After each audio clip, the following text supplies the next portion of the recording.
제3화 구두 닦기, 청년의 11조와 왕복 10시간의 버스 여행. 글 김대연, 한국교회역사위원회 전문가. 일러스트레이터, 이인규 한국교회역사위원회. 귀스타브 도레의 판화. 프랑스 미술가 귀스타브 도레지유의 스티에이브 디왈의 1832.1.6에서 1883.1.23는 만점이 넘는 판화를 만들었으며 그 중에는 성경의 이야기를 소재로 한 100점의 판화로 이뤄진 바이블 갤러리도 있다. 위 그림은 바이블 갤러리의 71번째 판화로 마가복음 12장 41에서 44절의 내용을 담아낸 작품이다. 예수께서 헌금함을 대하여 앉으사 무리가 어떻게 헌금함에 돈 넣는가를 보실새 여러 부자는 많이 넣는데 한 가난한 과부는 와서 2렙돈 곧 한 고드란트를 넣는지라. 예수께서 제자들을 불러다가 이르시되 내가 진실로 너희에게 이르노니 이 가난한 과부는 헌금함에 넣는 모든 사람보다 많이 넣었도다. 그들은 다 그 풍족한 중에서 넣었거니와 이 과부는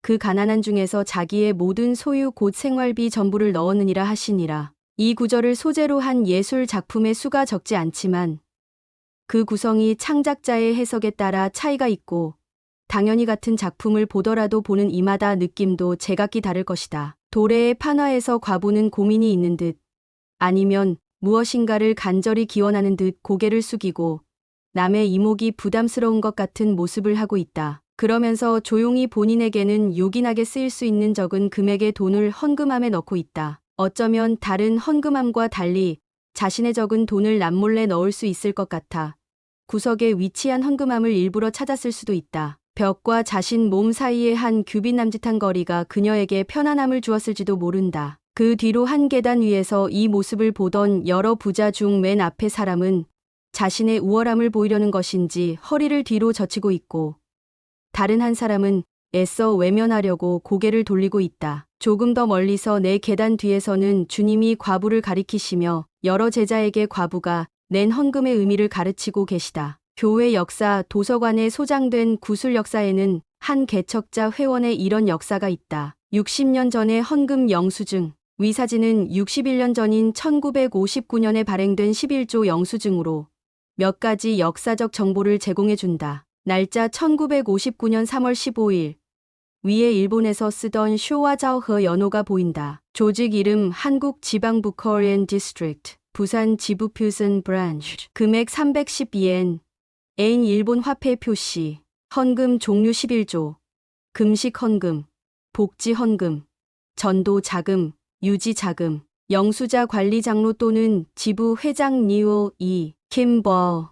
당시에는 일본 도쿄에 본부가 있는 북극동 선교부 산하에 한국지방부가 있었고 한국지방부는 서울의 삼청, 동부, 서부 지부, 그리고 부산에 부산 지부가 있었다. 그때는 일본에서 영수증 양식을 가져다 썼기 때문에 일왕의 연호와 일본 화폐 단위가 표시되어 있다. 헌금 종류 또한 지금과는 조금 다른 항목들이 보이고 서명한 6월 이킴볼 장로는 한국에 두 번째로 입국한 선교사 그룹 중 한 명이다. 그는 선교 사업 이전에 미군 병사로 6.25 전쟁에 참전했던 특이한 이력을 갖고 있다. 구두 닦기.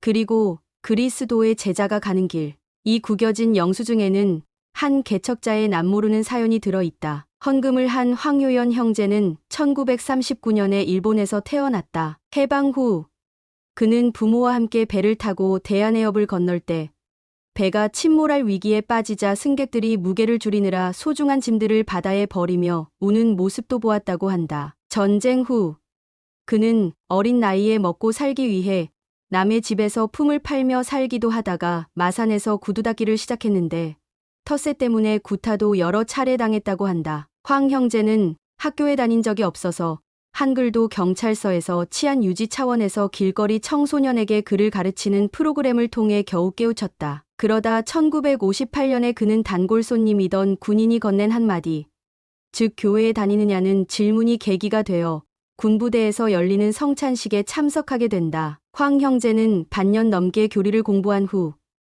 1958년에 추운 겨울날 이름 모를 바닷가에서 다른 한 명과 함께 침례를 받았다. 그에게 교회에 다니느냐는 질문을 건넸던 군인은 한국의 초기 개척자인 홍병식 전 대전 선교부 회장이었다. 당시 마산에는 교회가 없었기에 황 형제는 부산 지부에 참석해야만 했다. 그래서 그는 일요일 새벽에 일어나 채비를 하고 새벽 5시에 첫 차를 탔는데 그래도 좋기 5시간이 넘게 걸렸다. 그렇게 황 형제는 오전 모임이 끝날 때쯤 교회에 도착했다. 황 형제는 교회 내에 아는 사람도 없고 어디에 11조를 내야 하는지도 몰랐기에 수줍은 모습으로 교회를 두리번거렸다. 당시에 그는 구두 한 켤레를 닦으면 2원을 받았는데 적게 받을 때도 있고 외상 손님도 적지 않았다고 한다. 영수증에 적힌 금액은 적어도 150명분의 구두를 닦아야 하는 금액이다. 구두 한 켤레에 30분을 잡으면 75시간의 노동을 해서 번 돈이었음을 알 수 있다. 구두 닦기를 하고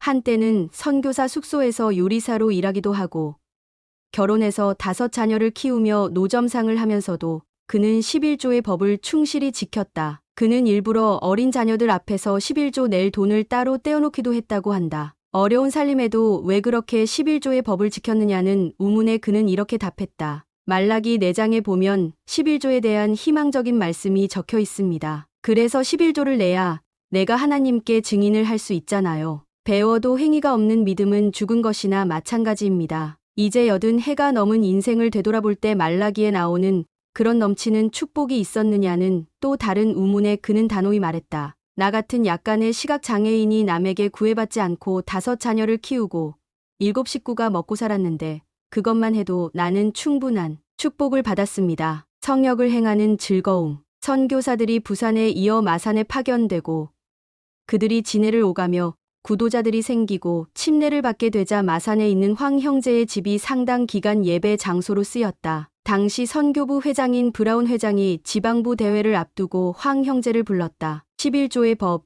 순결의 법, 안식일의 법을 잘 지키느냐는 브라운 회장의 질문과 그에 대한 황 형제의 대답이 오간 이 시간은 사실 지부 회장 부름을 위한 접견이었다고 한다. 황 형제는 글도 겨우 읽는 사람이 부름을 받아 두려움이 있었고 먹고 살기 위해 열심히 일해야 했지만 부름이 오면 따르지 않았던 적이 없었다고 말한다. 그러면서 복음을 전하고 회원들, 특히 저활동 회원을 찾아가 교회로 오게 하는 일은 큰 즐거움이었다고 회상한다. 황 형제가 지도자로 봉사하던 시절을 함께한 사람들 중에는 청년이었던 양기욱 전 부산 스테이크 회장, 김충석 전 창원 스테이크 회장도 있었다는 이야기도 함께 전했다. 그는 진해 지역에 회복된 복음이 들어올 때 선교사들을 영접하고 진해 지역에서 역사적인 현장을 늘 지켜오며 그 지역의 땅을 비옥하게 하는 데 일조한 주님의 종이었다.